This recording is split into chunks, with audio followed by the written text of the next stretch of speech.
Huwag kang mainip, Elena. Konting tiis na lang.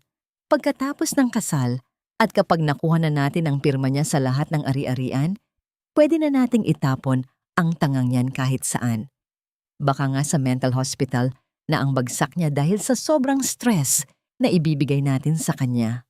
Ang boses na yon ni Marco, ang lalaking nakatakda kong pakasalan sa Makalwa, ay parang isang matalim na balisong na humiwa sa katahimikan ng pasilyo. Bawat salita niya ay tila may lason na unti-unting kumakalat sa aking sistema. Nakatayo ako sa labas ng silid ni Elena, ang aking ate. Hawak ko ang isang tray kung saan nakapatong ang isang tasa ng mainit na salabat.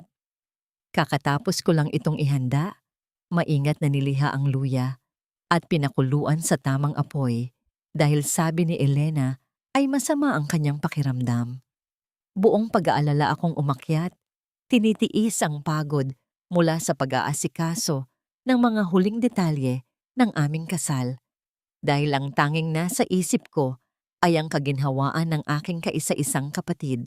Ngunit ang init ng tasang hawak ko ay tila naging yelo nang marinig ko ang malutong na hagigik ni Elena mula sa loob. Kahit kailan talaga, Marco, ang galing mong magpaikot. Masyado kasing bilib sa'yo si Clara. Akala niya siguro dahil ikaw ang knight in shining armor na sumulpot noong mamatay ang asawa niya, tapat ka na sa kanya. Hindi niya alam. Tayo ang tunay na nakatadhana. Nanginginig ang aking mga kamay. Ang maliliit na tunog ng porselanang nagtatamaan sa tray ay tila isang nakabibinging babala sa aking pandinig. Gusto kong sumigaw. Gusto kong sipain ang pinto at itapon ang mainit na tsa sa kanilang mga muka. Pero tila pinalumpo ng sakit ang aking buong katawan. Ang aking lalamunan ay nanunuyo at ang bawat hininga ko ay parang may kasamang bubog na sumusugat sa aking dibdib. Sumandal ako sa malamig na pader ng pasilyo. Pilit na pinatitigas ang aking kalooban habang ang luha ay nagsisimulang mamuo sa aking mga mata. Ang hasyendang ito, ang lupang iniwan ng aking mga magulang, ang kaisa-isang pamana ko para sa anak kong si Gabi. Ito pala ang tunay nilang pakay. Kumusta naman yung binibigay nating bitamina sa kanya? Muling tanong ni Marco, ang boses niya ay puno ng mapanguyam na aliw. Epektibo? Marco, sabi niya kanina, parang lagi siyang lula at mabilis mapagod. Hindi na niya masyadong nababasa ang mga papeles na pinapapirmahan mo. Ang akala niya, epekto lang yun ng pagod sa wedding preparations. Doon ay tila tumigil ang pagtibok ng aking puso. Ang mga gamot na ibinibigay nila sa akin gabi-gabi, ang pag-aalaga na akala ko ay bunga ng pagmamahal. Isa palang dahan-dahang pagpatay sa aking kaisipan. Gusto nilang magmukha akong mahina, ibang, at walang kakayahan para makuha ang lahat ng sa akin. Para makuha ang lahat ng para kay Gabi. Dahan-dahan, sa gitna ng nagngangalit na bagyo sa aking loob, ay nanaig ang katahimikan. Hindi ako pumasok. Hindi ako nag-iskandalo. Maingat akong humakbang pabalik. Bawat paglapat ng aking tsinelas sa sahig ay tila isang panata ng pagbabago. Ibinaba ko ang tray sa isang lamesa sa dulo ng pasilyo. Ang usok mula sa tsa ay tila mga alaala ng aking katangahan na unti-unting naglalaho sa hangin. Pumasok ako sa aking sariling silid at tinitigan ang aking refleksyon sa salamin. Ang babaeng nasa harap ko ay tila isang estranghero, maputla, pagod at sugatan. Pero sa ilalim ng mga matang puno ng luha, may isang bagong apoy na nagsisimulang magliyab. Isang apoy na hindi nila inaasahan. Kinuha ko ang aking telepono at hinalungkat ang mga lumang kontak. Sa dulo ng listahan, nakita ko ang pangalang matagal ko nang iniwasan dahil sa utos ni Macomomba, ang parko, Attorney Reyes, ang tanging tao na binalaan ako noon tungkol sa mga taong nakapaligid sa akin, ngunit hindi ko pinakinggan. Huminga ako ng malalim. Ang aking mga daliri ay nanginginig pa rin habang itiniti pa ang mensahe. Sa labas, narinig ko ang muling pagtawa ni na Marco at Elena mula sa kabilang silid. Isang tunog na dati ay nagbibigay sa akin ng saya. Ngunit ngayon ay nagsisilbing mitya ng aking muling pagkabuhay. Hanggang kailan ko kayang lunukin ang lason na ito bago ko ito iluwa pabalik sa inyo? Hanggang saan ang hangganan ng isang martir na ina at kapatid kapag ang mismong dugo niya ang nagtaksil sa kanya? Tumingin ako sa labas ng bintana, sa malawak na lupain ng aming pamilya na nababalot na ng dilim. Ang gabi ay mahaba, pero alam ko, darating ang umaga na hindi na kayo ang magdidikta ng aking tadhana. Akala ko, ang mga pangako mo ay isang silungan kung saan ako pwedeng magpahinga. Pero iyon pala ay isang kulungan kung saan mo ako unti-unting pinapatay. Madaling araw pa lang, pero gising na ang aking diwa. Nakatitig ako sa puting belo ng aking gown na nakasabit sa gilid ng cabinet. Ang telang iyon, na dapat ay simbolo ng bagong simula, ay tila naging isang sapot ng gagamba na nakapalupot sa aking leeg. Bawat hibla nito ay nagpapaalala sa akin kung gaano ako naging bulag sa loob ng 2 taon. Narinig ko ang mahinang katok sa pinto. Isang pamilyar na tunog na dati ay nagpapatalon sa puso ko sa tuwa, pero ngayon ay nagdudulot ng kilabot sa aking balat. Clara, my love, gising ka na ba? Ang boses ni Marco ay malambing, tila isang harana, ngunit sa pandinig ko ay parang kalansing ng kadena. Pinunasan ko ang aking mga mata at huminga ng malalim. Pinilit kong ikalma ang aking boses bago sumagot. Gising na ako, Marco. Papasok na. Binuksan niya ang pinto at pumasok. May dalang isang tasa ng kape. Ang bango ng kape ay humahalo sa amoy ng kanyang mamahaling pabango. Ang amoy na dati kong gustong-gusto. Pero ngayon ay nagpapaalala sa akin ng amoy ng pagkabulok. Parang hindi ka masyadong nakatulog, medyo maputla ka. Sabi niya habang inilalapag ang kape sa nightstand. Hinawakan niya ang aking pisngi. Ang kanyang balat ay tila isang malamig na ahas na dumidikit sa akin. Gusto kong umiwas. Gusto kong isampal ang kanyang kamay. Pero nanatili akong estatwa. Medyo marami lang iniisip para sa kasal, Marco. Kinakabahan lang siguro ako. Pagsisinungaling ko, ang bawat salita ay parang lasang abo sa aking dila. Huwag kang mag-alala. Everything will be perfect. Pagkatapos ng kasal, tayo ng 3 ni Gabi ang magsasama-sama rito sa hacienda. I'll take care of everything, okay? Ngumiti siya. Isang ngiting dati ay akala ko ay tapat. Pero ngayon ay malinaw na isang maskara ng kasakiman. Nang lumabas siya ng silid, agad kong kinuha ang aking telepono. Ang bawat segundo ay mahalaga. Sa tulong ng mahinang sikat ng araw na pumapasok sa bintana, muli kong tinitigan ang mensaheng ipinadala ko kagabi kay Attorney Reyes. Maya-maya pa ay nag-vibrate ang aking telepono. Isang tawag. Clara, bakit ka napatawag ng ganitong oras? Akala ko ba ay hindi mo na kailangan ang serbisyo ko dahil si Marco na ang humahawak ng lahat? Ang boses ni Attorney Reyes ay seryoso at may bakas ng pagtataka. Siya ang matalik na kaibigan ng aking ama, ang taong pilit kong itinulak palayo dahil sa paninira ni Marco. Ninong, kailangan ko po ng tulong niyo. Bulong ko. Ang aking boses ay nanginginig sa takot na baka may nakikinig sa labas. Nalaman ko po ang lahat. Ang tungkol sa mga papeles, ang tungkol kay Elena, at ang tungkol sa gamot na ibinibigay nila sa akin. Natahimik ang kabilang linya. Naririnig ko ang mabigat na hininga ni Ninong Reyes. Sinasabi ko na nga ba, Clara? Alam kong may mali sa lalaking iyan mula pa noong una. Nasaan ka ngayon? Huwag kang gagawa ng kahit anong ikababahala nila. Nandito pa rin po ako sa bahay. Magpapanggap po ako, Ninong.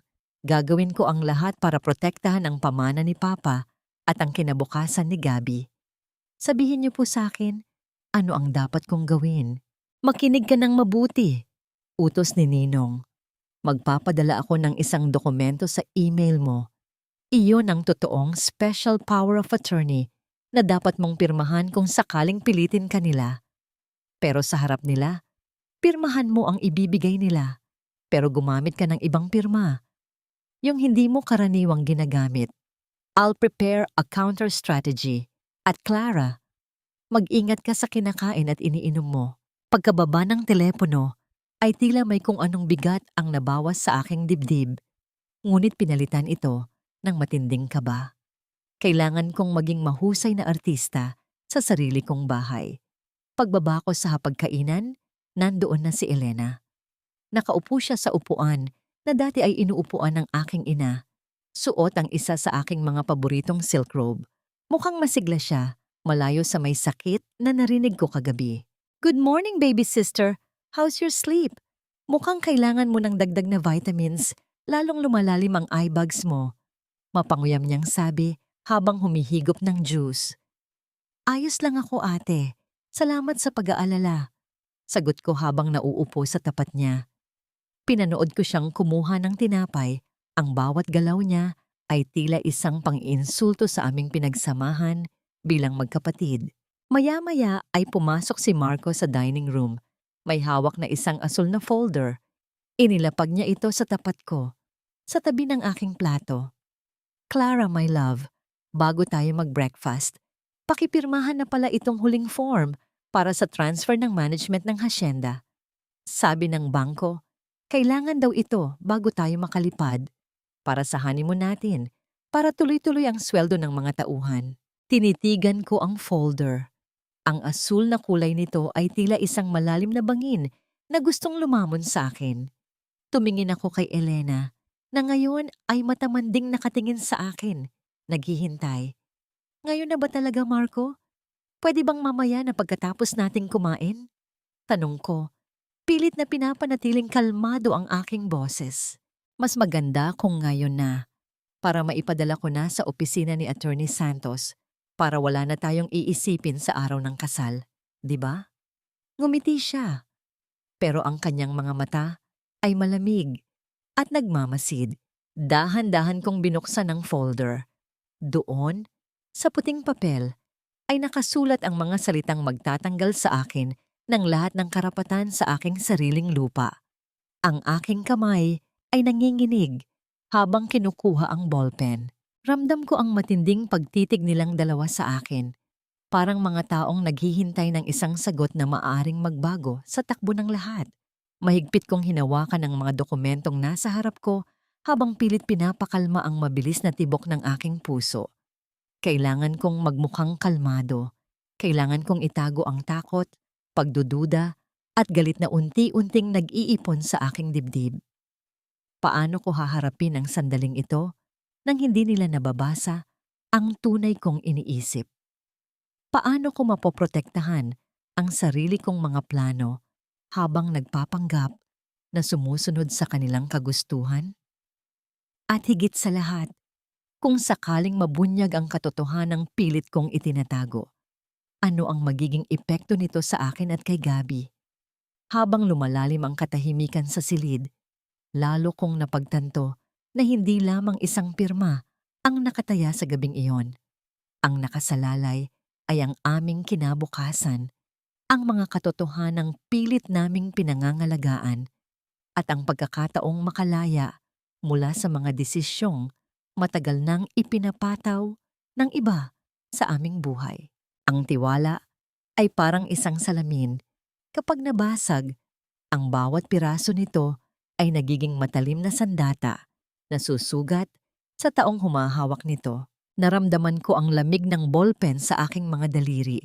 Tila isang piraso ng yelo na pilit kong pinalalamig, ang nagbabagang galit sa aking dibdib. Ang dulo ng tinta ay nakaturo sa linyang dapat kong lagdaan. Ang linyang magsisilbing hukay para sa lahat ng pinaghirapan ng aking pamilya. Ramdam ko ang hininga ni Marco sa aking gilid, mabigat at puno ng pag-aabang, habang si Elena naman ay hindi maalis ang tingin sa bawat galaw ng aking kamay. Sige na, my love, isang pirma lang at tapos na ang alalahanin mo. Mapoprotektahan na natin ang kinabukasan ni Gabi. Bulong ni Marco. Ang kanyang boses ay parang haplos ng seda na may nakatagong tinik. Ipinikit ko ang aking mga mata sa loob ng isang segundo. Naalala ko ang bilin ni Ninong Reyes. Ang aking tunay na pirma ay may maliit na kurba sa huling letra. Isang detalyeng tanging kaming dalawa lang ang nakakaalam. Sa pagkakataong ito, dahan-dahan kong iginuhit ang aking pangalan, ngunit sadyang ginawang tuwid ang huling guhit. Sa paningin ng iba, ito ay pirma ko, ngunit sa mata ng batas, ito ay isang huwad na dokumento. Nang matapos ako, narinig ko ang sabay na paghinga ng malalim ni na Marco at Elena. Isang tunog ng tagumpay na pilit nilang itinatago sa likod ng mga plastik ng ngiti. Ayan, tapos na. Napakabuti mo talagang ina at kapatid Clara. Ngayon, kumain ka na. Ipinagluto kita ng espesyal na omelette. Masayang sabi ni Elena. Sabay usog ng pinggan sa harap ko. Tinitigan ko ang pagkain. Ang dilaw ng itlog ay tila nanunukso. Ngunit sa aking isipan, nakikita ko ang bote ng gamot na walang label na nakatago sa ilalim ng kama ni Marco. Ang bawat subo ba ay maglalapit sa akin sa kadiliman? Ang bawat lagok ba ng tubig ay magpapalimot sa akin kung sino ang tunay na kaaway? Bakit hindi ka kumakain, Clara? May masama ba sa lasa? Tanong ni Marco. Ang kanyang mga mata ay naniningkit. Tila sinusuri ang bawat reaksyon ng aking mukha. Medyo sumasakit lang ang ulo ko, Marco. Baka kailangan ko lang magpahinga muli. Sagot ko. Pilit na pinapalabas na ako ay mahina at lutang pa rin. Humawak ako sa aking sentido at dahan-dahang tumayo. Ngunit sadyang nagkunwaring nawalan ng balanse. Agad akong inalalaya ni Marco. Ang kanyang paghawak sa aking braso ay mahigpit, masyadong mahigpit para sa isang taong nagmamalasakit. Sabi ko na nga ba, hindi pa maganda ang pakiramdam mo. Elena, kunin mo nga yung vitamins ni Clara sa kusina. Yung bago, yung pampalakas. Habang papalayo si Elena, pasimpleng tinitigan ni Marco ang dokumentong pinirmahan ko. Tumibok ng mabilis ang aking puso. May napansin ba siya? Napansin ba niya ang pagkakaiba sa aking lagda? Ang katahimikan sa loob ng dining room ay naging kasing bigat ng isang dambuhala. Ang tanging naririnig ay ang mahinang pag-alog ng tubig sa pitsel at ang tunog ng hangin sa labas na humahampas sa mga dahon ng mangga. Alam mo, Clara, panimula ni Marco habang hinihimas ang gilid ng folder. Napansin ko, parang medyo nag-iba ang stroke ng panulat mo ngayon. Parang nanginginig ang kamay mo? Nanlamig ang aking buong katawan. Napako ang aking paningin sa kanyang mukha. Isang mapanganib na ngiti ang nakaukit sa kanyang mga labi. Isang nangiting tila nagsasabing, alam niya ang aking nilalaro. Napansin mo rin pala, Marco. Sagot ko sa isang mahinang boses, pilit na pinipigilan ang panginginig ng aking tuhod. Kanina pa kasi talaga nanginginig ang mga daliri ko. Parang wala silang lakas. Epekto siguro ng pagod. Eksaktong bumalik si Elena na may hawak na baso ng tubig at isang kulay asul na kapsula. Oh, heto na ang gamot mo. Inumin mo na ito para mawala ang panginginig ng kamay mo. Tinitigan ko ang asul na kapsula sa palad ni Elena. Iyon ang lason na dahan-dahang gumagapos sa aking isipan. Kung iinumin ko ito, mawawalan muli ako ng malay sa katotohanan. Ngunit kung tatanggihan ko, malalaman nilang gising na ako. Sa isang iglap, habang papalapit ang baso sa aking bibig, narinig namin ang isang malakas na pagbagsak ng gamit mula sa itaas, sa silid ni Gabi. Gabi! Sigaw ko. Ang takot ay tunay na lumabas sa aking boses. Dahil sa gulat, nabitawan ni Elena ang kapsula at nahulog ito sa makapal na alpombra habang si Marco ay napatingin sa hagdan. Ito na ang aking pagkakataon. Sa gitna ng kaguluhan, ano ang tunay na nangyari sa itaas? At maililigtas ko ba ang aking sarili sa lasong nakahanda para sa akin? Ang bawat luha ng isang anak ay parang patak ng asido sa puso ng isang ina, lalo na kung alam mong ang mga taong pinagkatiwalaan mo ang siyang dahan-dahang gumagawa ng bitag para sa inyong dalawa. Kumaripas ako ng takbo paakyat ng hagdan, hindi inaalintana ang bigat ng aking mga binti at ang kunwaring pagkahilo. Ang bawat hakbang ko ay tila sinasabayan ng mabilis at malakas na kabog ng aking dibdib. Pagdating ko sa pinto ng silid ni Gabi, bumungad sa akin ang isang tanawin na nagpabagsak sa aking tuhod.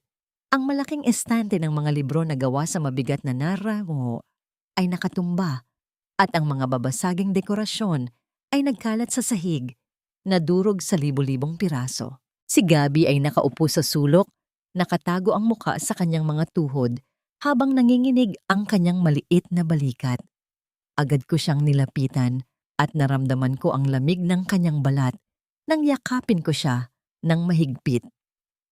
Gabi, anak, anong nangyari? Nasaktan ka ba? Ang tanong ko. Ang boses ko ay puno ng panginginig at tunay na takot. Hinaplos ko ang kanyang likod. Pilit na pinapakalma ang kanyang paghikbi. Sumunod na pumasok sina Marco at Elena.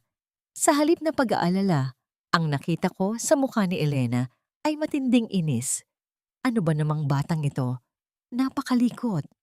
Muntik na kaming mabulunan sa ibaba dahil sa ingay na ginawa mo. Ang asik niya habang tinitingnan ang mga basag na porselana na dati ay paborito ni Mama. Elena, bata lang siya. Nagulat siya. Ang mahina kong pagtatanggol habang nananatiling nakayakap kay Gabi. Nararamdaman ko ang paghigpit ng hawak ng aking anak sa aking damit. Tila doon lang siya nakakahanap ng kaligtasan. Lumapit si Marco at nagkunwaring tinitingnan ang estante. Mabuti na lang at hindi ka natumbahan, Gabi. Pero Clara, tingnan mo ang nangyari. Kung hindi ka sana laging lutang at mas binabantayan mo ang anak mo, hindi sana mangyayari ito. Ang kanyang boses ay kalmado, pero ang bawat salita ay isang paninisi na sadyang idinisenyo para iparamdam sa akin na wala akong kwentang ina. Ito ang kanilang laro. Ang iparamdam sa akin na kailangan ko sila dahil hindi ko kayang alagaan ang sarili kong anak. Habang kinakalma ko si Gabi, napansin ko ang isang maliit na detalye sa paanan ng estante. May isang piraso ng PC o nylon na nakatali sa ilalim ng isa sa mga paa nito.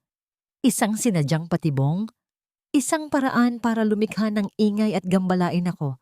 Sa oras na dapat ay iniinom ko ang gamot, naramdaman ko ang muling paglamig ng aking sikmura. Hindi lang pala ako ang nasa panganib, kundi pati ang inosenteng anak ko. Sa pagkakataong yon, habang hinihimas ko ang buhok ni Gabi, nakita ko ang isang maliit na drawing na nakadikit sa pader malapit sa kanyang kama.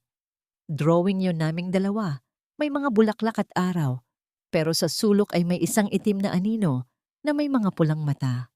Sino ito, anak? Ang bulong ko, itinuro ang itim na anino. Tumingala si Gabi sa akin. Ang kanyang mga mata ay mapula at puno ng takot. Hindi siya sumagot.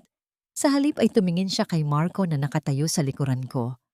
Ang katahimikan ni Gabi ay nagsalita ng mas malakas kaysa sa anumang sigaw. O Clara, hayaan mo na yan. Linisin na natin ito at bumaba na kayo.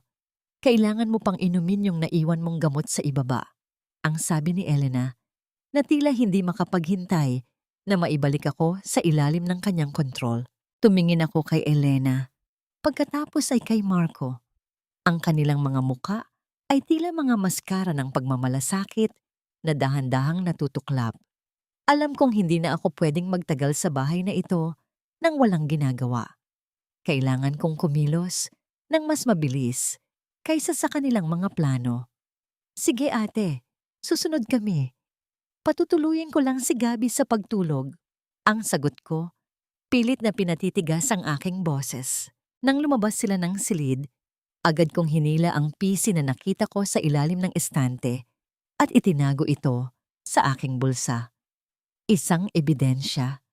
Habang inaayos ko ang higaan ni Gabi, napansin ko ang isang bagay na nakasingit sa ilalim ng kanyang unan, isang lumang kwintas na pagmamay-ari ni Elena na matagal na niyang sinasabing nawawala. Bakit ito narito sa ilalim ng unan ng anak ko? Isang paraan ba ito para pagbintangan si Gabi na magnanakaw kapag dumating ang tamang panahon? Bumalik ako sa dining room pagkaraan ng ilang minuto handa nang harapin ang susunod nilang hakbang. Ngunit pagdating ko doon, wala na ang folder na pinirmahan ko. Wala na rin sina Marco at Elena sa hapag.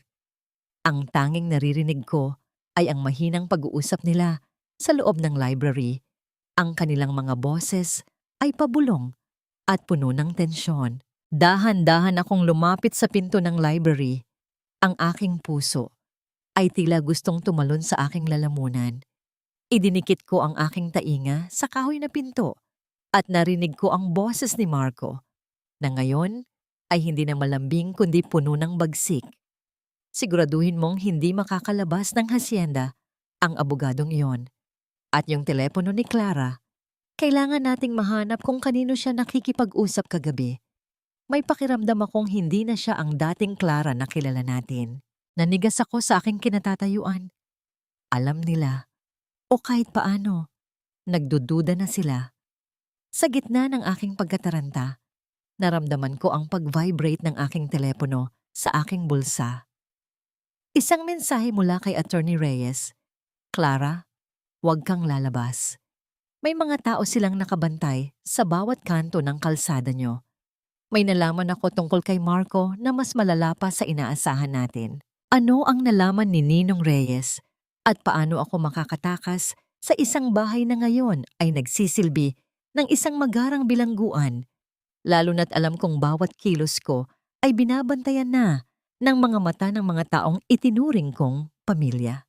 Ang bawat tibok ng aking puso ay tila isang tambol na nagbababala ng paparating na sakuna, at ang bawat hininga ko ay sadyang ninanakaw ng takot na baka sa isang maling galaw ay tuluyan na kaming lamunin ng kadilimang nakapalibot sa amin. Nanginginig ang aking mga daliri habang mabilis kong itinatago ang telepono sa loob ng aking suot na apron. Ang bawat hakbang ko palayo sa pinto ng library ay tila paglakad sa ibabaw ng mga itlog na malapit ng mabasag.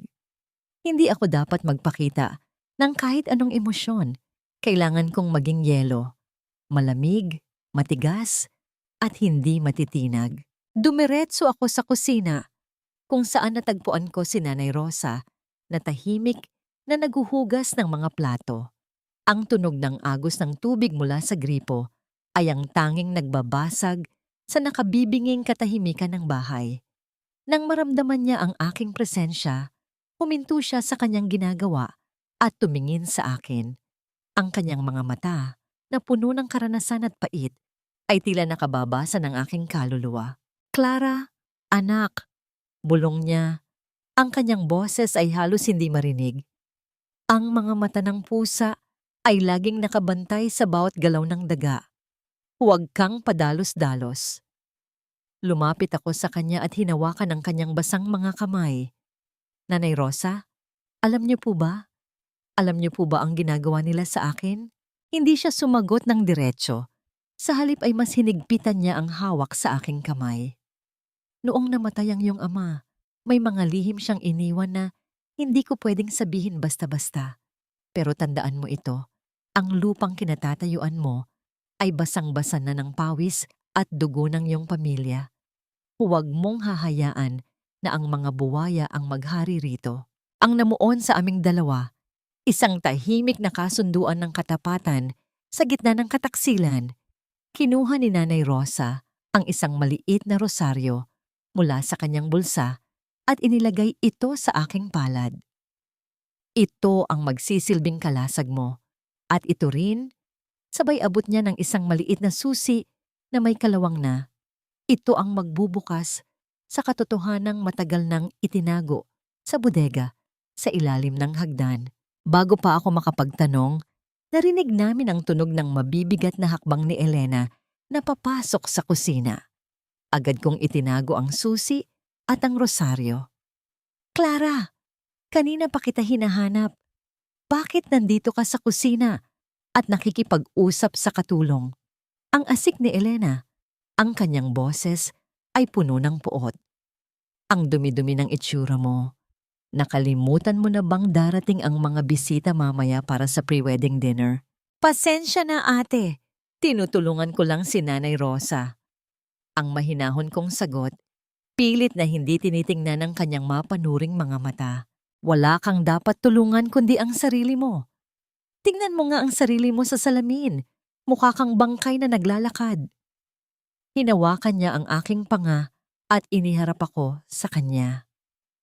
Huwag mong subukan na sirain ang plano natin, Clara. Tandaan mo, kung wala ako, matagal ka nang nilamon ng kahirapan matapos mamatay ang asawa mo. Malaki ang utang na loob mo sa akin. Ang utang na loob, ang paboritong sandata ni Elena. Ginamit niya ito para itali ako sa kanyang mga kamay para pasunurin ako sa lahat ng kanyang gusto. Hindi ko nakakalimutan, ate, ang bulong ko. Habang sa loob-loob ko ay sumisigaw ako ng katarungan. Nang makaalis si Elena, mabilis kong kinuha ang aking telepono at binasa ang buong mensahe ni Ninong Reyes. Ang aking mundo ay tila muling nayanig. Clara, nalaman ko mula sa aking kontak sa labas ng bansa na si Marco ay hindi isang negosyante. Siya ay may kinakaharap na kaso sa ibang bansa tungkol sa paglustay ng pera mula sa mga mayayamang byuda na kanyang pinapakasalan at pagkatapos ay nawawala ng parang bula o nakararanas ng misteryosong aksidente. Siya ay isang profesional na mambubudol at ang mas malala, ang pangalang Marco ay hindi niya totoong pangalan. Naramdaman ko ang paglamig ng aking dugo. Hindi lang pala pera ang pakay niya ang aking buhay. Habang naghahanda ako para sa hapunan, narinig ko ang pagbukas ng pinto ng aking silid. Pumasok si Marco, suot ang kanyang pinakamagandang barong. Lumapit siya sa akin at niyakap ako mula sa likuran. Ang kanyang mga kamay ay dumaan sa aking leeg. Tila sinusukat kung gaano kadali itong sakalin. Handa ka na ba, my love? Malapit na tayong maging isa. Ang bulong niya sa aking tainga, ang kanyang hininga ay nagdulot ng kilabot sa aking buong pagkatao. Oo, Marco, handa na ako. Ang sagot ko, habang nakatingin sa aming refleksyon sa salamin. Sa gitna ng hapunan, habang nagtatawanan ng mga bisita, itinaas ni Marco ang kanyang baso para sa isang toast. Ngunit bago pa siya makapagsalita, isang hindi inaasahang panauhin ang pumasok sa dining hall. Isang babaeng may takip sa mukha na may dalang isang sobrang itim. Ang katahimikan ay bumalot sa buong silid. Sino ang babaeng ito? At anong sikreto ang dala niya na maaaring sumira sa lahat ng plano ni Marco sa harap ng lahat ng tao? Hindi mo ako kilala, pero kilalang kilala ko ang demonyong nakatayo sa tabi mo at nagpapanggap na anghel. Ang mga salitang yon ng babaeng may takip sa mukha ay tila isang malamig na hanging humampas sa gitna ng mainit na hapunan. Ang lahat ng mga bisita ay naging estatwa sa kani-kanilang mga upuan. Ang tanging naririnig sa buong dining hall ay ang mahinang tunog ng mga kubyertos na dahan-dahang inilapag sa mga platong porselana at ang mabilis na paghinga ni Marco sa aking tabi. Tumingin ako kay Marco. Ang kanyang mukha, na kanina lang ay puno ng kumpiyansa at tamis, ay biglang nagbago ang kulay. Ang kanyang mga labi ay nangatal at ang kanyang mga mata ay nanlaki sa takot. Isang emosyong hindi ko akalaing makikita ko sa isang dalubhasang mambubudol. Sino ka para guluhin ang gabing ito? Security! Guard! Bakit hinayaan niyo ang baliw na ito na makapasok sa loob ng bahay ko? Ang boses ni Elena ay pumailan lang, puno ng pait at galit. Tumayo siya. Ang kanyang mga kamay ay nakakuyom, habang ang kanyang mukha ay namumula sa matinding inis. Ang babae ay hindi natinag. Dahan-dahan niyang itinaas ang kanyang kamay. Isang kamay na nanginginig din pero puno ng determinasyon at inihagis ang itim na sobre sa gitna ng lamesa. Ang sobre ay dumula sa makinis na mantel at huminto sa tapat ng aking baso ng wine. Clara, huwag kang maniwala sa kanya. Pakawala ito ng mga kalaban ko sa negosyo. Sinisira nila ang reputasyon ko dahil alam nilang malapit na tayong mag-merge. Ang mabilis na depensa ni Marco. Ang kanyang boses ay tila isang sirang plaka na pilit nagtatama ng kumpas. Hinawakan niya ang aking braso, ang kanyang mga kuko ay tila baon na sa aking balat sa higpit ng kanyang pagkakahawak. Naramdaman ko ang sakit pero nanatili akong tahimik. Sa ilalim ng lamesa, ang aking mga paa ay tila gustong tumakbo pero ang aking isipan ay nagsasabing ito na ang pagkakataong hinihintay ko. Ilabas ang babaeng iyan. Ngayon din, muling sigaw ni Elena. Dalawang armadong gwardya ang pumasok at hinawakan ng babae sa magkabilang braso. Bago siya tuluyang kaladkarin palabas, itinaas ng babae ang kanyang takip sa mukha sa loob ng 1 segundo. Isang mukhang puno ng peklat at luha ang bumungad sa akin. Tinitigan niya ako ng diretso sa mga mata. Tingnan mo ang laman ng sobrang yan, Clara. Huwag mong hayaang maging katulad kita.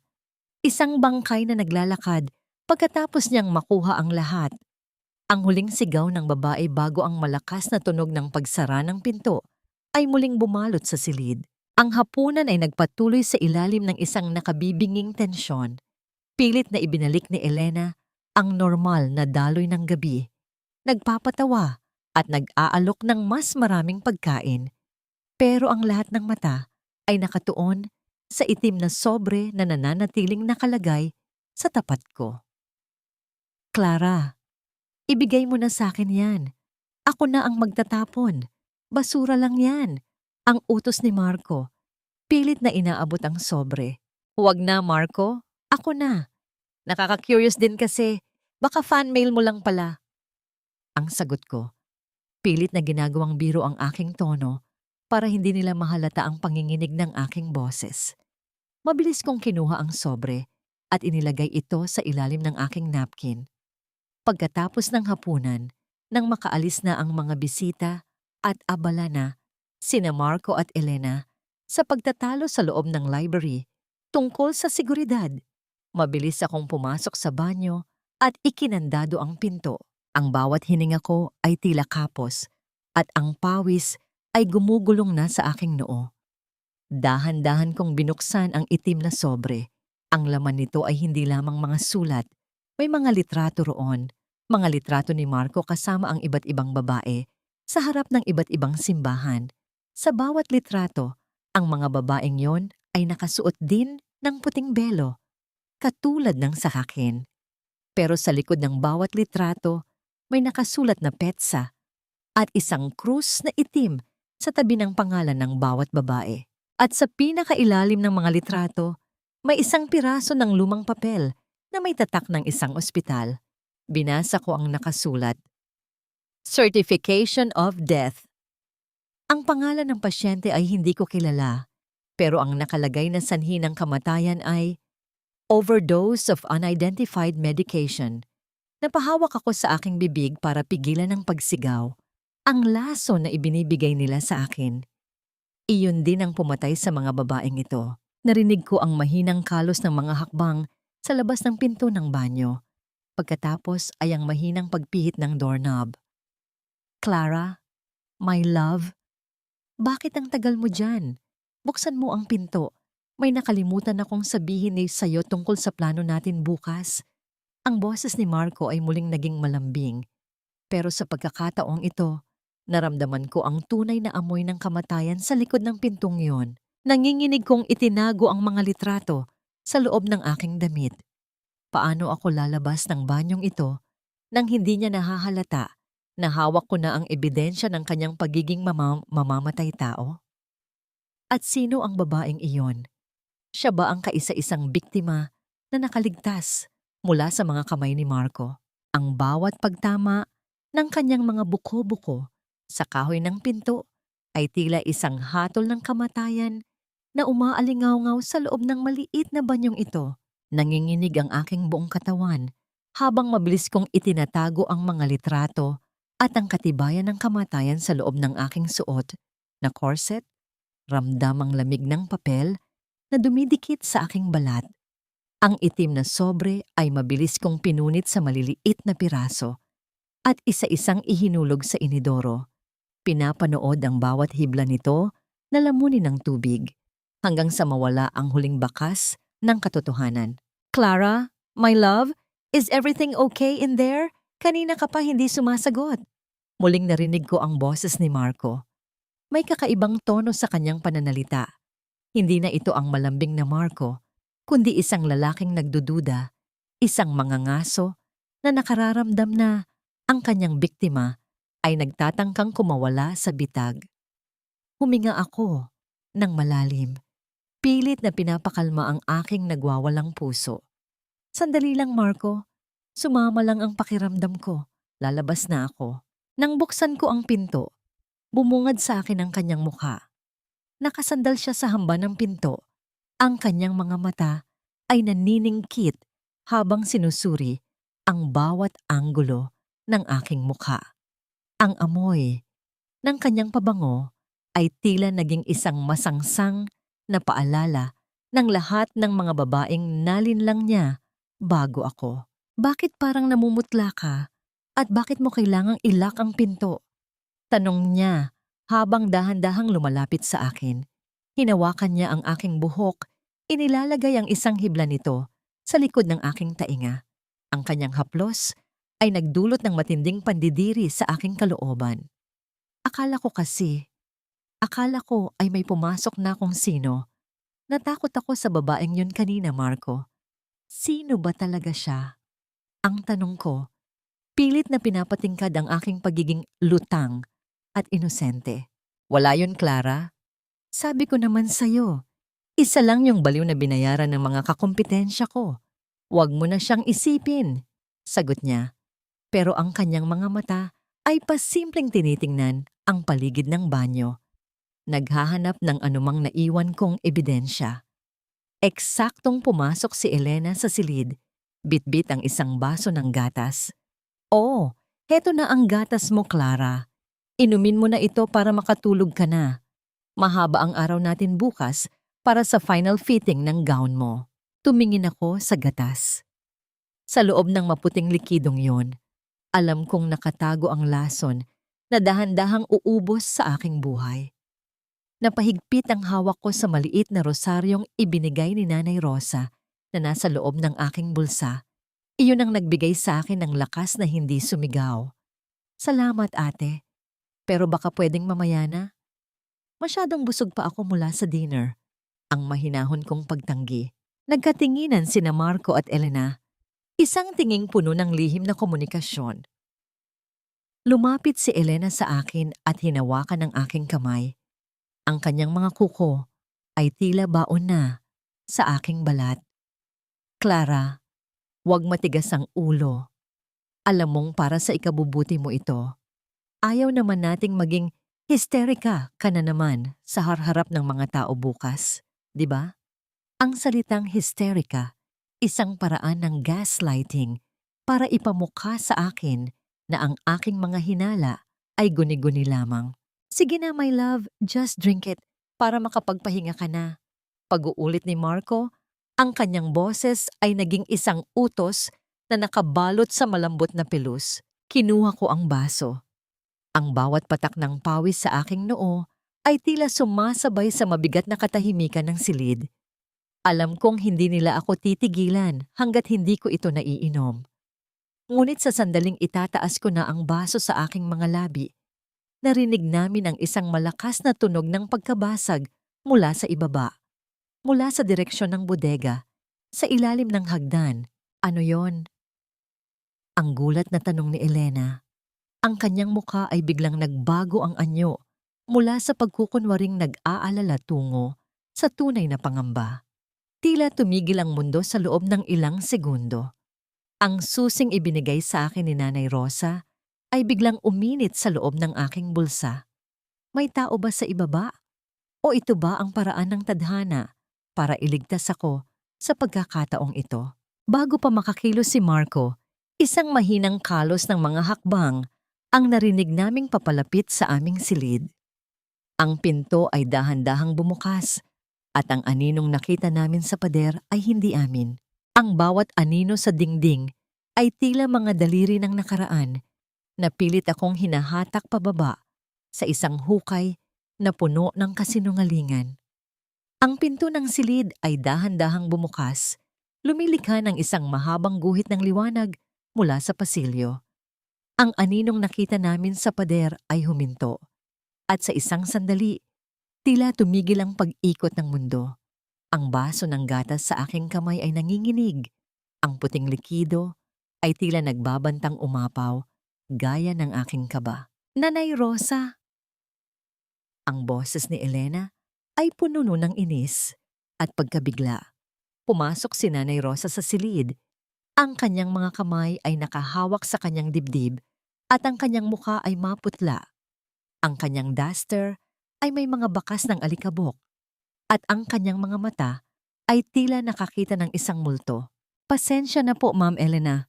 Sir Marco, ang hingal na sabi ni Nanay Rosa. Ang pusa po. Naitulak ang mga lumang paso sa bodega sa ilalim ng hagdan. Nagkalat po ang lupa at basag na seramika sa buong sahig. Dahil sa gulat sa biglaang pagpasok ni Nanay Rosa, bahagyang nawalan ako ng balanse. Sinasadya kong itagilid ang aking kamay. Ang baso ng gatas ay nahulog mula sa aking mga daliri at lumikha ng isang malakas na tunog ng pagkabasag sa sahig. Ang gatas ay kumalat sa makapal na alpombra, tila isang maputing laso na nawalan ng bisa. Clara, ano ba naman yan?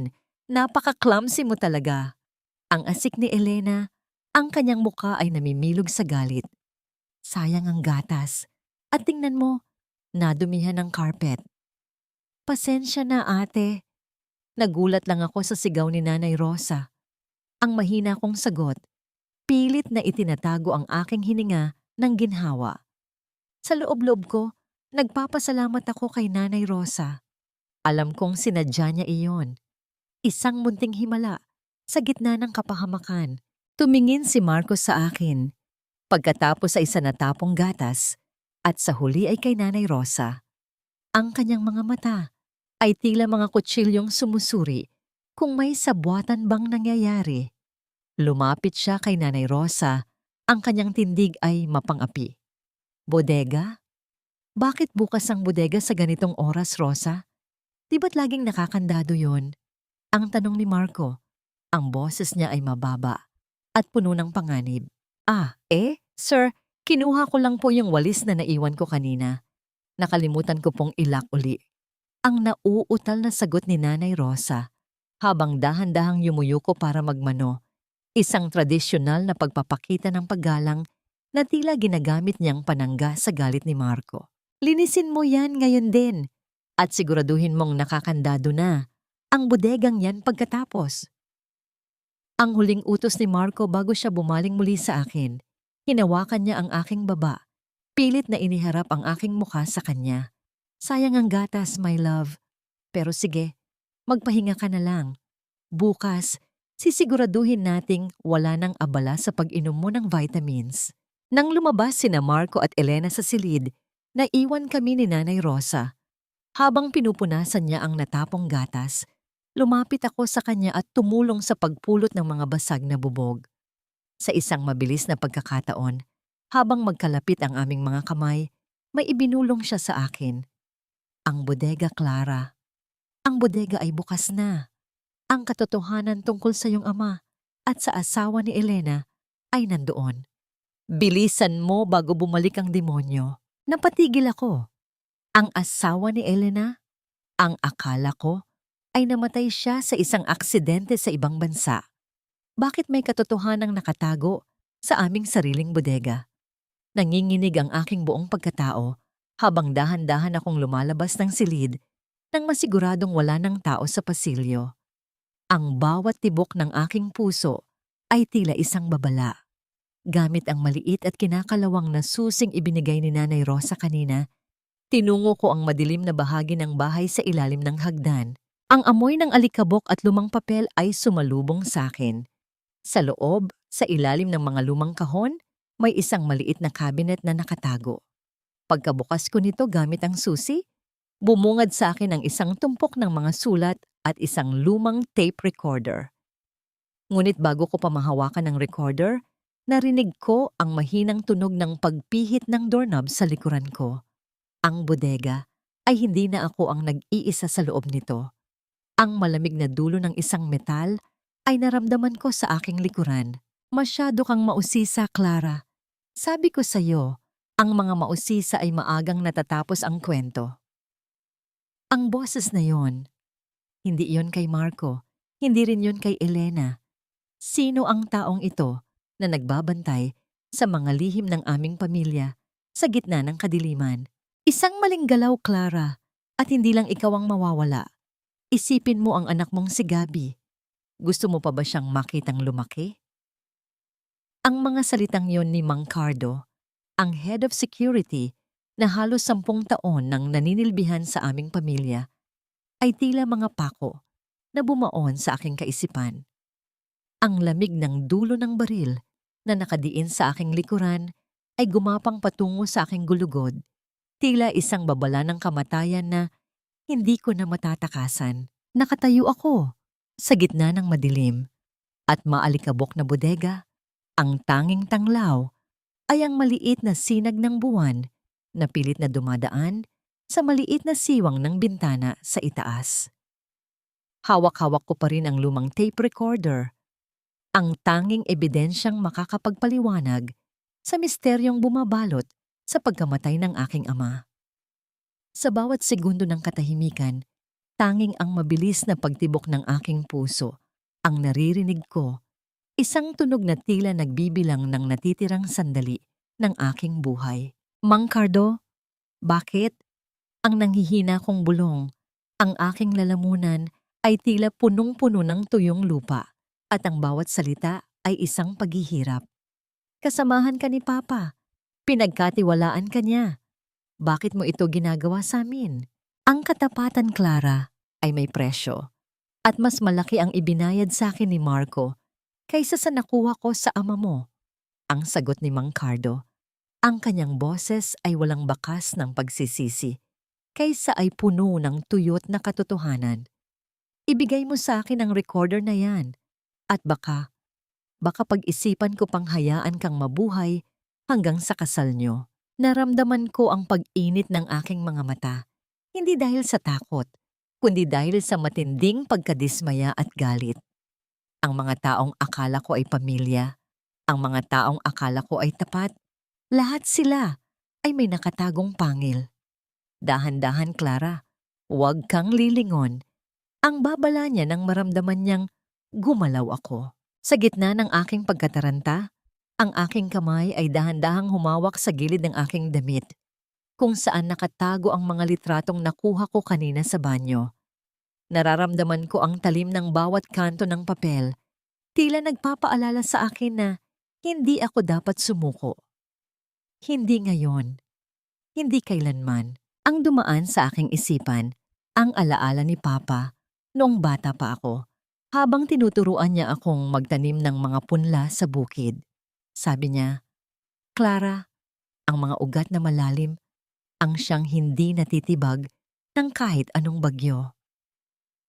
At sa sandaling iyon, naramdaman ko ang lalim ng aking mga ugat. Ako ang anak ni Don Roberto. Hindi ako papayag na tapusin lang ang kwento ko sa isang madilim na bodega. Heto na, Mang Cardo, kunin mo na. Ang sabi ko, pilit na pinapatatag ang aking boses. Dahan-dahan akong humarap sa kanya. Ang tape recorder ay nakaabot sa aking nanginginig na palad.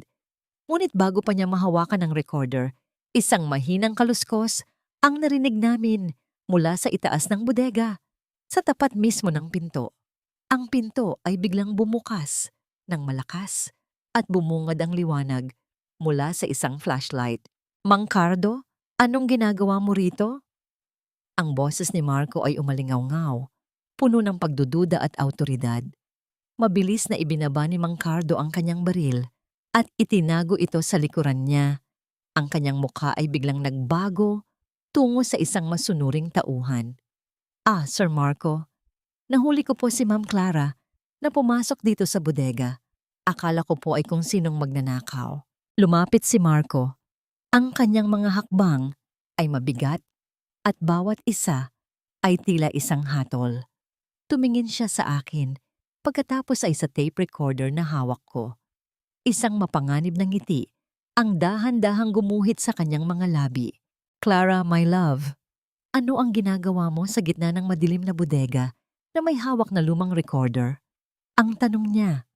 Ang kanyang boses ay tila isang haplos ng kamatayan. Lumapit siya sa akin at kinuha ang recorder mula sa aking kamay. Interesado ka ba sa mga lumang alaala? O may hinahanap kang hindi mo dapat matagpuan? Nanigas ako sa aking kinatatayuan habang tinitingnan ni Marco ang tape recorder. Napansin ko ang paghigpit ng kanyang hawak dito. Ang kanyang mga kuko ay tila baon na sa plastik na kaha ng device. Marco, narinig ko lang na may pusa rito, kaya pumasok ako. Ang pagsisinungaling ko, ang aking puso, ay tila gustong tumalon sa aking dibdib. Pusa, o baka naman, isang daga na nagtatangkang kumawala sa kanyang kulungan. Ang mapait niyang sagot. Inilapit niya ang kanyang mukha sa akin. Ang kanyang mga mata ay naniningkit. Alam mo ba, Clara, ang mga taong nakikinig sa mga bagay na hindi para sa kanila ay madalas na nawawalan ng pandinig ng permanente. Eksaktong sa sandaling iyon, ang tape recorder na hawak ni Marco ay biglang gumana ng kusa dahil sa pagkakapindot niya sa button habang mahigpit itong hinahawakan. Isang boses ang narinig naming lahat, isang boses na nagmula sa nakaraan, ang boses ng aking ama na puno ng hinagpis at takot. Kung naririnig mo ito, Clara, huwag kang magtitiwala kay Elena. Ang asawa niya ay hindi namatay sa aksidente. Siya ay hindi natapos ang pangungusap dahil biglang ibinalibag ni Marco ang recorder sa sementong sahig ng bodega. Ang tunog ng pagkabasag ng device ay tila huling hininga ng katotohanan. Sira na ang recorder, Clara, katulad ng mga plano mo. Ang sabi ni Marco, ang kanyang boses ay puno ng bagsik. Mang Cardo, dalhin mo siya sa itaas at siguraduhin mong hindi siya makakaalis ng silid niya hanggang sa mismong oras ng kasal. Habang kinalaladkad ako ni Mang Cardo pa itaas, lumingon ako sa huling pagkakataon sa mga basag na piraso ng recorder. Naramdaman ko ang isang matinding lumbay, pero sa gitna ng kadilimang iyon, isang tanong ang umalingaw-ngaw sa aking isipan. Ano ang totoong nangyari sa asawa ni Elena? At bakit tila mas malalim pa ang sugat na dala ng aking sariling kapatid kaysa sa mambubudol na pakakasalan ko? Ang kapatiran ay isang sumpa kapag ang dugong nananalaytay sa atin ay puno na ng lason. Ang bawat tunog ng pagpihitit ng susi sa labas ng aking pinto ay tila isang pako na ibinabaon sa aking kabaong. Nakaupo ako sa gilid ng aking kama. Ang mga kamay ay mahigpit na nakakuyom habang tinititigan ang aking refleksyon sa salamin ng dressing table. Ang suot kong sutlang pantulog ay tila naging isang mabigat na kadena at ang bawat hininga ko ay may kasamang amoy ng alikabok mula sa bodega. Isang paalala ng aking pagkatalo kanina. Bumukas ang pinto. Hindi si Marco ang pumasok, kundi ang aking ate, si Elena. May dala siyang tray ng pagkain, pero ang kanyang mukha ay walang bakas ng pagmamahal. Ang kanyang mga mata ay malamig, tila mga piraso ng bubog na handang sumugat sa kahit anong madikitan. Kumain ka na, Clara. Kailangan mong maging maganda para sa kasal mo bukas. Ang sabi niya habang inilalapag ang tray sa lamesa. Huwag mo nang pahirapan ang sarili mo. Ang paghahanap ng katotohanan ay para lang sa mga taong may kakayahang tanggapin ito. At ikaw, masyado kang mahina. Tumingin ako sa kanya, sa babaeng kasama kong lumaki. Ang babaeng akala ko ay poprotekta sa akin habang buhay. Ate, bakit? Anong kasalanan ko sa'yo? Bakit kailangan mong pumanig sa isang mamamatay tao para lang makuha ang hasyenda? Isang mapait na tawa ang kumawala sa kanyang mga labi. Hasyenda? Akala mo ba pera lang ang gusto ko, Clara? Gusto kong makita kang mawala sa pedestal na kinatatayuan mo. Simula bata tayo, ikaw na ang paborito ni Papa. Ikaw ang matalino, ikaw ang maganda, ikaw ang tagapagmana. At ako ang naging taga-alaga mo. Ako ang nagsakripisyo ng buhay ko para lang maging maayos ang sayo. Lumapit siya sa akin at hinawakan ng mahigpit ang aking panga. Ang asawa ko. Ang asawa kong si Ricardo. Hindi siya namatay sa aksidente. Pinatay siya ni Papa dahil nalaman niyang balak naming kunin ang parte namin sa lupa. At ngayon, kukunin ko ang lahat ng kinuha sa akin. Gagamitin ko si Marco para ubusin ka at pagkatapos, ako naman ang tatapos sa kanya. Nanlaki ang aking mga mata. Ang galit ni Elena ay mas malalim pa kaysa sa aking inaasahan. Hindi lang pala siya kakampi ni Marco. Ginagamit lang din niya ang demonyo para sa sarili niyang paghihiganti. Pati ba si Gabi, ate? Pati ba ang pamangkin mo, idadamay mo? Ang tanong ko, ang aking boses ay nanginginig sa takot para sa aking anak.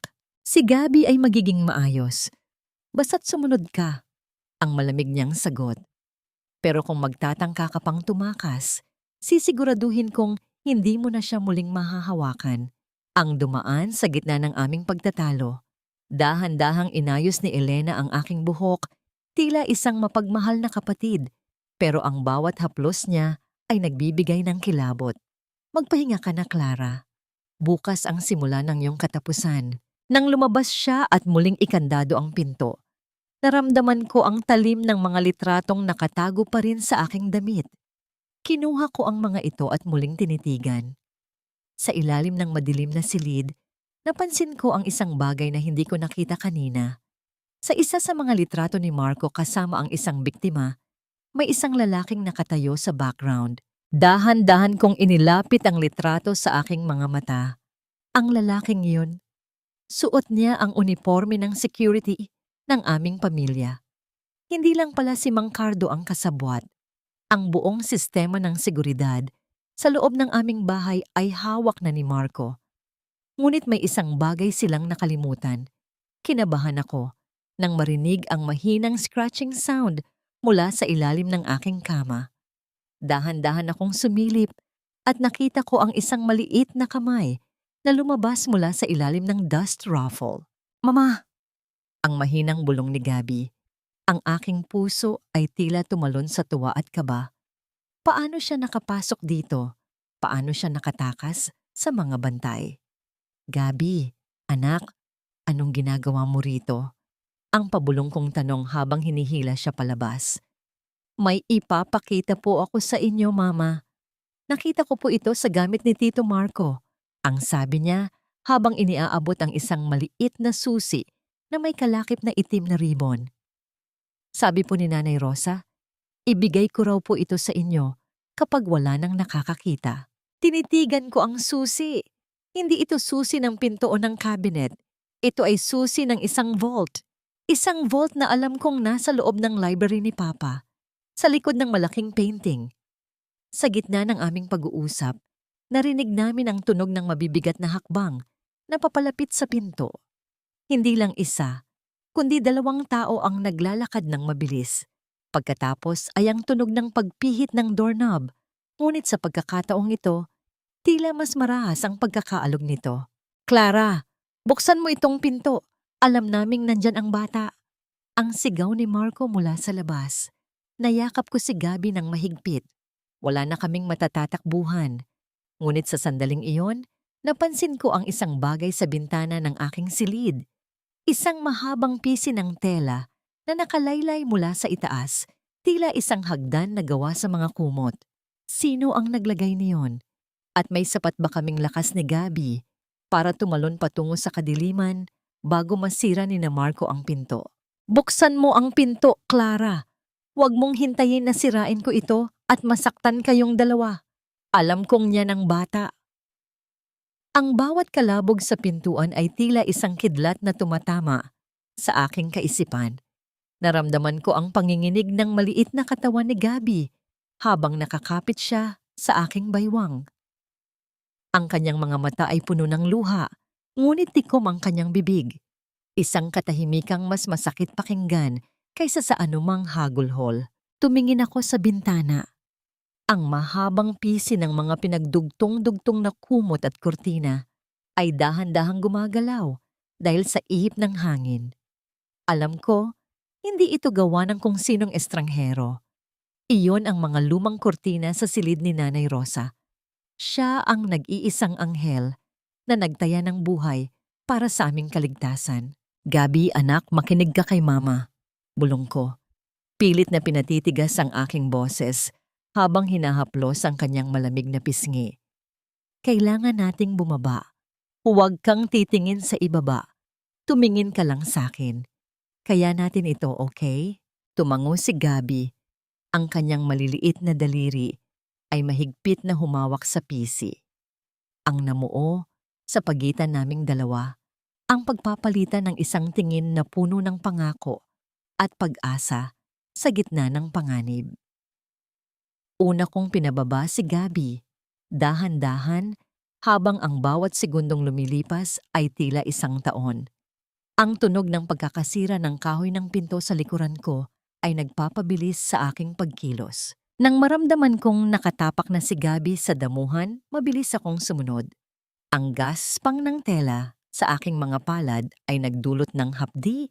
Ngunit mas masakit ang katotohanang ang bahay na ito, na dati ay puno ng tawanan ng aking mga magulang, ay naging isang pugad na ng mga buwaya. Pagbagsak ko sa lupa, hindi na kami nag-aksaya ng panahon. Tinahak namin ang madilim na pasilyo ng hardin patungo sa gilid ng library. Alam ko ang bawat sulok ng bahay na ito. Alam ko kung aling bintana ang laging may sira ang trangka. Sa loob ng library, ang amoy ng lumang libro at barnis ay sumalubong sa amin. Madilim, ngunit ang sinag ng buwan ay sapat na para makita ko ang malaking painting ng aking ama na nakasabit sa gitna. Dahan-dahan ko itong inusod. Lumikha ito ng isang mahinang tunog ng pagkaskas ng kahoy sa pader na tila isang hiyaw sa gitna ng katahimikan. Bumungad ang vault gamit ang susing ibinigay ni Gabi. Dahan-dahan ko itong inikot. Isang mahinang tunog ng pag-click ang narinig ko. Isang tunog na tila nagbukas din sa pinto ng aking kalayaan. Ngunit bago ko pa mahawakan ang mga dokumento sa loob, ang ilaw ng library ay biglang bumukas. Ang liwanag ay nakasisilaw at nang manumbalik ang aking paningin, nakita ko si Elena na nakatayo sa pinto. Hawak ang isang matalim na gunting na ginagamit niya sa pag-aayos ng mga rosas. Sabi ko na nga ba, dito ka didiretso. Ang mapait niyang sabi. Ang kanyang boses ay tila isang ahas na dahan-dahang lumalapit. Masyado kang predictable, Clara. Akala mo ba matatakasan mo kami? Ate, itigil mo na ito. Ang pagsamo ko habang itinatago si Gabi sa likuran ko. Nasa akin ang susi. Alam ko na ang lahat. Alam ko na ang ginawa niyo kay Ricardo at ang balak niyo sa akin. Wala kang alam. Sigaw niya. Ang kanyang mga mata ay nanlilisik sa galit. Ang alam mo lang ay maging biktima. Pero ngayon, tatapusin ko na ang kwento mo bago ka pa makagawa ng ingay. Habang papalapit si Elena, narinig namin ang mabilis na yabag ng mga paa mula sa pasilyo. Si Marco. Paparating na siya. Pero sa gitna ng tensyon, napansin ko ang isang bagay sa loob ng vault na hindi ko inaasahan. Hindi lang ito mga dokumento ng lupa. May isang envelope doon na may nakasulat na, para kay Elena, ang katotohanan. Napatigil si Elena nang makita ang envelope. Ang kanyang kamay na hawak ang gunting ay nanginig. Sa pagkakataong yon, sino ang unang makakarating sa vault? Si Elena ba na puno ng galit? O si Marco na handang pumatay para sa pera? At ano ang lihim na iniwan ni Papa para sa kanyang panganay na anak na maaaring magpabago sa lahat? Ang bawat titik sa lumang papel ay tila mga luhang natuyo na muling nabuhay upang sunugin ang galit sa puso ng aking kapatid. Nanatiling nakaturo ang matalim na gunting ni Elena sa aking direksyon, ngunit ang kanyang mga mata ay nakapako sa envelope na hawak ko. Ang kanyang paghinga ay naging mababaw, at ang bawat segundong dumadaan ay tila nagpapabigat sa hanging namamagitan sa aming dalawa. Sa labas, ang yabag ni Marco ay papalapit na, mabigat, mabilis, at puno ng banta. Ate, pakiusap. Huwag mong hayaang ang galit ang magdikta sa'yo ngayon. Ang pagsamo ko, ang aking boses ay puno ng pait at pagmamahal. Inabot ko sa kanya ang envelope. Basahin mo ito. Ito ang katotohanang matagal nang itinago ni Papa. Hindi kanya kailanman tinalikuran. Nanginginig. Ang mga daliri ni Elena nang bitawan niya ang gunting. Ang tunog ng pagbagsak ng bakal sa makinis na sahig ng library ay umalingaw-ngaw sa paligid. Isang hudyat ng paghupa ng kanyang unang bugso ng galit. Kinuha niya ang papel sa loob ng envelope. Habang binabasa niya ang sulat ni Papa, ang kanyang mukha ay dahan-dahang nagbago mula sa pagiging matigas na bato patungo sa isang anyong nadudurog. Para kay Elena, ang aking panganay. Patawarin mo ako kung maraming pagkakataon na nagmukha akong malamig at mahigpit sa iyong paningin. May mga katotohanang matagal kong piniling itago. Hindi dahil gusto kitang lokohin, kundi dahil natakot akong masaktan ka ng higit pa. Ang mga pangyayaring bumalot kay Ricardo ay hindi kasing simple ng mga kwentong narinig mo noon. Maraming impluensya, maling desisyon, at mga taong nagsamantala. Sa kanyang mga kahinaan ang naging bahagi ng kanyang pagbagsak. Isa sa mga pangalang paulit-ulit na lumitaw sa likod ng lahat ng ito ay si Marco. Sa loob ng maraming taon, pinili kong akuin ang galit mo kaysa hayaan kang mabuhay na pasan ang buong bigat ng katotohanan. Alam kong minahal mo si Ricardo ng buong puso. At bilang isang magulang, hindi ko kinayang makita kang unti-unting masira sa pagkatuklas ng mga bagay na maaring magpabago sa lahat ng iyong pinaniniwalaan. Marahil nagkamali ako sa paraan ng pagprotekta sa iyo, ngunit ang bawat lihim na itinago ko ay nagmula sa pagnanais na iligtas ka sa sakit na ako mismo ay nahirapang pasanin. Kung dumating ang araw na mabasa mo ang liham na ito, sana ay maunawaan mo na ang bawat desisyong ginawa ko, tama man o mali, ay ginawa ko bilang isang amang sinusubukang protektahan ang kanyang anak sa gitna ng isang masalimuot na katotohanan. Ang lahat ng ito ay para sa inyong dalawa ni Clara. Napahawak si Elena sa kanyang dibdib. Ang kanyang mga balikat ay nanginginig sa paghikbi. Hindi ito totoo. Ginagamit lang ako ni Marco. Simula pa noon. Ang namuo nang lumapit ako kay Elena at hinawakan ang kanyang nanginginig na kamay kahit pabalot kami ng takot. Ate, biktima tayong dalawa. Ginamit niya ang galit mo para sirain tayong magkapatid. Pero nandito pa ako. Pamilya pa rin tayo. Ngunit ang sandaling iyon ng paghihilom ay biglang nawasak. Ang pinto ng library ay marahas na bumukas. Doon ay nakatayo si Marco. Hawak ang isang baril na itim at makintab. Ang kanyang mukha ay wala ng bakas ng pag-ibig. Tanging ang lansa ng kasakiman ang natira. Napakagandang reunion, ang sabi ni Marco. Ang kanyang boses ay tila isang hagupit ng latigo. Pero nakalimutan niyo yata na wala na kayong hawak na alas. Elena, ibigay mo sa akin ang dokumento ng lupa. Clara, kunin mo ang bata at tumayo kayo sa sulok. Marco, hayop ka! Sigaw ni Elena. Ang kanyang boses ay puno ng poot. Pinatay mo si Ricardo. Ginamit mo ako para makuha ang hasyenda. At nagtagumpay naman ako. 'Di ba? Ang mapait na tawa ni Marco. Masyado kang nabulag ng selos mo sa kapatid mo kaya naging madali ang lahat para sa akin. Ngayon, pirmahan niyo ang final deed of sale o sisiguraduhin kong hindi na sisikat ang araw para sa batang yan. Itinutok ni Marco ang baril kay Gabi. Naramdaman ko ang paghinto ng pintig ng aking puso. Niyakap ko ng mahigpit ang aking anak. Pilit na ginagawa ang aking katawan bilang kalasag niya. Sa gitna ng tensyon, napansin ko ang isang bagay sa kamay ni Elena. Dahan-dahan niyang kinukuha ang gunting na nahulog sa sahig kanina. Ang kanyang mga mata ay nagtagpo sa akin. Isang tinging humihingi ng tawad at nagpapaalam. Clara, alagaan mo si Gabi. Ang bulong ni Elena. na tila isang hangin na dumaan sa aking tainga. Bago pa man makakalabit ni Marco ang baril, biglang sumugod si Elena sa kanya. Ang tunog ng pakikipagbuno at ang pagbagsak ng mga mabibigat na libro mula sa estante ay pumuno sa silid. Isang putok ang umalingaw-ngaw, isang tunog na tila nagpunit sa katahimikan ng gabi. Sino ang tinamaan? At sa gitna ng usok at kaguluhan, magagawa ko bang itakas si Gabi bago tuluyang lamunin ng dilim ang library na naging saksi sa aming madugong kasaysayan? Ang katahimikang sumunod sa putok ng baril ay mas nakabibingi kaysa sa mismong pagsabog nito, na tila ba tumigil ang oras upang bigyang daan ang huling sandali ng isang pusong nagnanais lamang ng kapatawaran.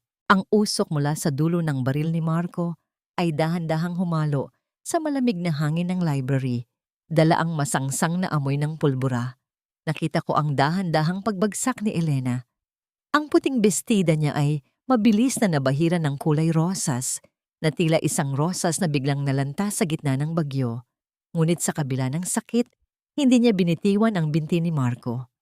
Ang kanyang mga kuko ay nakabaon sa tela ng pantalon nito, isang mahigpit na kapit na tila sinasabing hindi siya papayag na saktan pa nito ang kanyang pamilya. "Clara, takbo! Isama mo si Gabi!" Ang paos at nanginginig na sigaw ni Elena. Ang boses niya ay wala na ang dating bagsik. Tanging ang desperasyon ng isang kapatid na nagtatangkang bumawi sa lahat ng kanyang pagkakamali ang natira. Nayakap ko si Gabi nang higit pa sa kaya ko. Ang aking mga binti ay tila naging semento, hindi makagalaw sa tindi ng shock. Pero nang makita ko ang mukha ni Marco, ang mukha ng isang halimaw na walang bakas ng pagsisisi, isang kakaibang lakas ang dumaloy sa aking mga ugat. Hindi ako pwedeng mamatay rito. Hindi pwedeng mamatay si Elena nang walang saysay. "Hayop ka, Marco!"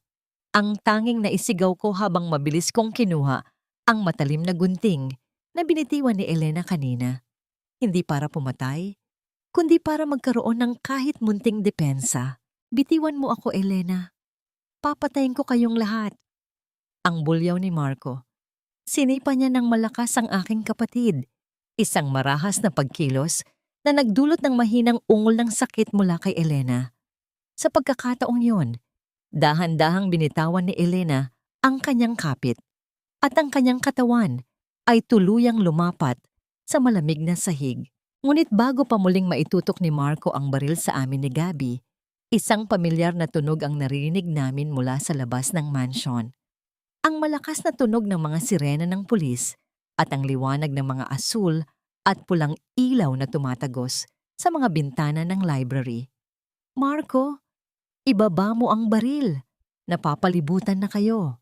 Ang boses ni Attorney Reyes ay umalingaw-ngaw sa labas gamit ang isang megaphone. Ang nasaksihan ko sa gitna ng kaguluhan. Sa kabila ng kanyang sugat, iniabot ni Elena ang kanyang kamay sa akin. Dahan-dahan kong kinuha iyon. Ang aming mga daliri ay nagtagpo. Isang paghawak na puno ng pagsisisi, pagtanggap, at muling pagkabuhay ng aming ugnayan bilang magkapatid. Sa sandaling iyon, ang lahat ng selos, galit at pait ng nakaraan ay tila natunaw sa init ng aming magkadikit na palad. "Patawad, Clara." Ang bulong ni Elena, ang kanyang mga mata ay dahan-dahang pumipikit. "Huwag kang matulog, ate. Nandito na sila. Maliligtas tayo." Ang yak ko habang ang luha ko ay pumapatak sa kanyang maputlang pisngi. Nataranta si Marco. Alam niyang wala na siyang takas. Tumingin siya sa paligid, ang kanyang mga mata ay parang sa isang hayop na nakulong sa hukay. Bigla niyang hinablot ang mga dokumento sa loob ng vault at tumakbo patungo sa lihim na pintuan sa likod ng library. Isang daanang tanging ang mga may-ari lamang ng mansyon ang nakakaalam. "Hindi ka makakatakas, Marco!" Ang sigaw ni Nanay Rosa na biglang lumitaw sa pinto ng library. Hawak ang isang mabigat na plorera. Inihagis niya ito ng buong lakas at kahit hindi tinamaan si Marco, naging dahilan ito para madulas siya sa mga nagkalat na libro sa sahig. Sa gitna ng usok, sigawan, at pagpasok ng mga awtoridad, naramdaman ko ang paghina ng kapit ni Elena sa aking kamay. Ang katahimikan ay muling bumabalot sa kanya. Isang katahimikang nakakatakot. Nakaligtas nga ba kami? O ang kalayaang ito ay may kalakip na napakamahal na presyo? At si Marco, sa kabila ng pagdating ng mga pulis, magagawa niya bang gamitin ang lihim na daanan upang tuluyang maglaho kasama ang mga papeles na magpapatunay sa aming pagmamay-ari sa hasyenda? Ang bawat yabag ng mga paang tumatakbo ay tila isang nakatutulig na paalala na ang katarungan ay hindi laging dumarating ng tahimik, kundi madalas ay sa gitna ng ingay ng pagsisisi at nagbabagong tadhana. Sa gitna ng kaguluhan ng mga sirena at sigawan sa labas, ang tanging mundong nararamdaman ko ay ang init ng dugo ni Elena na dumadaloy sa aking mga kamay. Ginamit ko ang aking belo, ang maputing tela na dapat ay simbolo ng aking panunumpa ng pag-ibig upang pigilin ang pag-agos ng buhay mula sa kanyang sugat. Ang mantsa ng pula sa puting sutla ay tila isang mantsa sa aking kaluluwa, isang paalala na masyado kaming nagpaligoy-ligoy bago namin nahanap ang daan pabalik sa isa't isa. "Stay with me, ate! Please, stay with me!" Ang bulong ko, ang aking boses ay basag at puno ng pagsusumamo. Hinawakan ko ng mahigpit ang kanyang kamay habang si Gabi ay nakatago sa likuran ko, nanginginig, ngunit nananatiling tahimik sa gitna ng trahedya. Sa kabilang dulo ng library, si Marco ay parang isang dagang nakulong sa sulok. Habang mabilis na pumapasok ang mga pulis, pilit niyang binubuksan ang lihim na pintuan sa likod ng malaking estante ng mga libro. Ang kanyang mga mata ay nanlilisik, puno ng desperasyon at puot. Hawak niya ang itim na folder, ang mga papeles, na akala niya ay magbibigay sa kanya ng kapangyarihan sa aming buhay. "Huwag kayong lalapit! Susunugin ko ang mga ito. Mawawalan kayo ng ebidensya."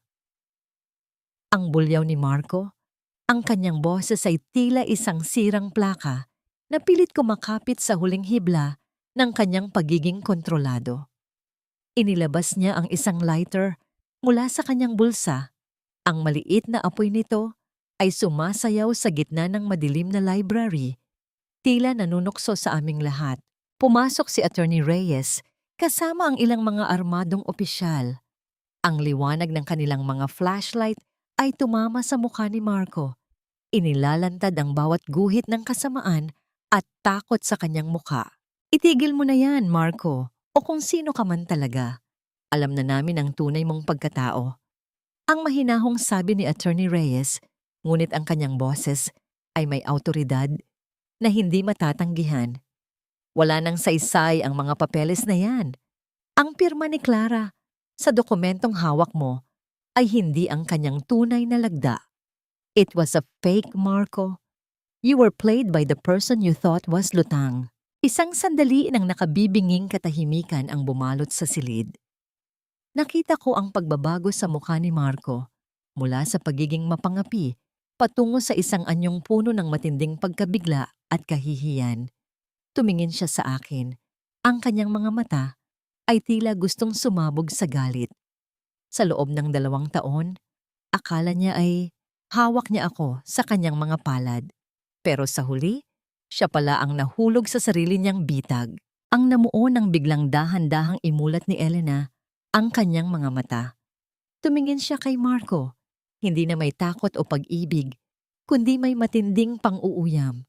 You were never smart enough for this family."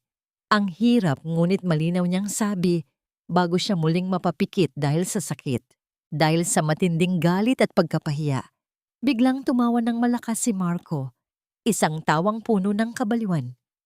Sa halip na sumuko, mabilis niyang itinutok ang lighter sa mga papeles habang tumatakbo patungo sa balcony ng library. "Kung hindi mapupunta sa akin ang hasyendang ito, walang makikinabang nito." Ang sigaw niya.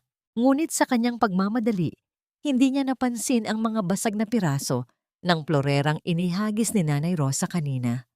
Nadulas siya at sa kanyang pagbagsak, ang apoy mula sa lighter ay hindi lamang tumama sa mga papel, kundi pati na rin sa mahahabang kurtina ng library na mabilis na nilamon ng apoy.